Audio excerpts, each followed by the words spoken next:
শরীফ কই যাইতেছি কই?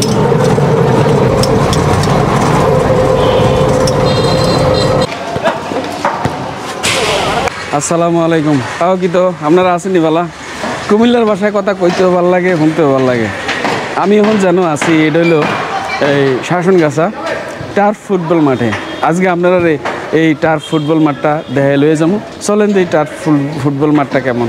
আমি আর তাহসান দ্য ট্রাভেলার পেজের অ্যাডমিন তাহসান শরীফ দুইজনে রওনা হয়েছি রেস কোর্সের উদ্দেশ্যে। কুমিল্লাতে প্রথম একটা টার্ফ ফুটবল মাঠ হয়েছে। এই মাঠটা আপনারা দেখানির লেগা আমরা দুইজনে আজগা রওনা হয়েছি ভিডিও করতাম।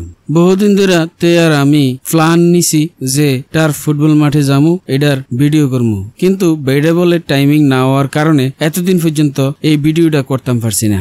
ব্যাটে বলের টাইমিং হওয়ানে দুইজনে রামমালাতে রানীর বাজার হইয়া রেস কোর্সের দিকে রওনা হইলাম অটো দিয়া। অটোটি উঠতে এমনি আমার বেশি ডর লাগে, কারণ এটি প্রায় সময় অ্যাক্সিডেন্ট করে। আপনারা তো গল্প একটা কইছিলাম একবার, এটা হইলো আমি কান্দির ভারতে উঠছি সালাউদ্দিন নামমু, এরকম একটা অটো তারে সালাউদ্দিনের কুদুর আগে কইছি যে আমি সালাউদ্দিন নাইমাম ব্রেক কর, তে ব্রেক ঠিকই করছে। অটোটা যাইয়া থামছে হইলো কাশিম উলুমের সামনে। এর দূর রাস্তা আবার রাইট টাউন লাগছে, এরকম অটো হয়ে গেছে। আগের দিনে মানুষ পাগল হয়ে গেলে কইছে অটো হয়ে গেছে। এই পাগলটা রাস্তা তুটলে কারে লাথি দেয়, কারে ঠুসা দেয়, কারে ইটা দেয় কখন জানা, খালি সব সময় একটা ডরে বয়ে থাকতো। যাই হোক, কথা কইতে কইতে আমরা আইয়া পড়ছি আমরার গন্তব্যস্থানে। এই টার্ফ ফুটবল মাঠটার নাম হলো এসকে স্পোর্টস এরিনা।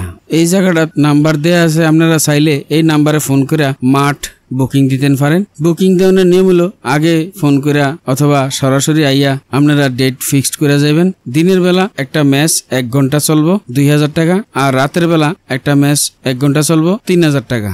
রাতের বেলা বেশি হওয়ার কারণ হলো পর্যাপ্ত আলোর ব্যবস্থা করার কারণে রাতের বেলার দামটা একটু বেশি। যাই হোক, আমরা যাইয়া দেখলাম যে ফুটবল খেলতে আছে।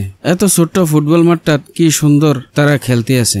বাংলাদেশের বেশিরভাগ শহরেই এখন খেলার মাঠ নাই। খেলার মাঠ সব হাই রাইজ বিল্ডিং উঠটা শেষ হয়ে গেছে। এই যে নতুন প্রজন্ম, লক্ষ লক্ষ যুবক, কোটি কোটি যুবক যারা এখন বড় হইতাছে, তারা আমরার মতো খোলা মাঠ পাইতেছে না। তারার লেগা এই ব্যবস্থার একটা উত্তম ব্যবস্থা হইছে। শহরের ভিতরে ফুটবল খেলার লেগা, ফলাফানের এন্টারটেইনমেন্টের লেগা এটা একটা উত্তম জায়গা।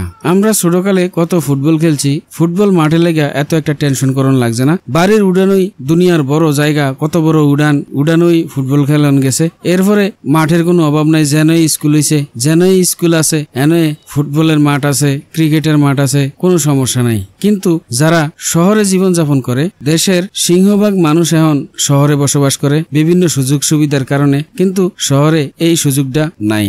চারিদিকে বিল্ডিং আর বিল্ডিং, ইট পাথরের চারি দেয়ালের মাঝে বন্দি থাকতে থাকতে আমরা ফোলাফান্ডি ফার্মের মুরগার মতন হয়ে যেতে আছে। তারার ইমিউনিটি সিস্টেম খুবই দুর্বল। ওষুধ খেলে ওষুধে ধরে না, বড়ি খেলে বড়িয়ে ধরে না। ঠিক মতো খোলামেলা জায়গা পাইলে, অক্সিজেন পাইলে আর খেলাধুলার পর্যাপ্ত জায়গা পাইলে আমরার ভবিষ্যৎ প্রজন্ম এরম ফার্মের মুরগির মতন হইতো না।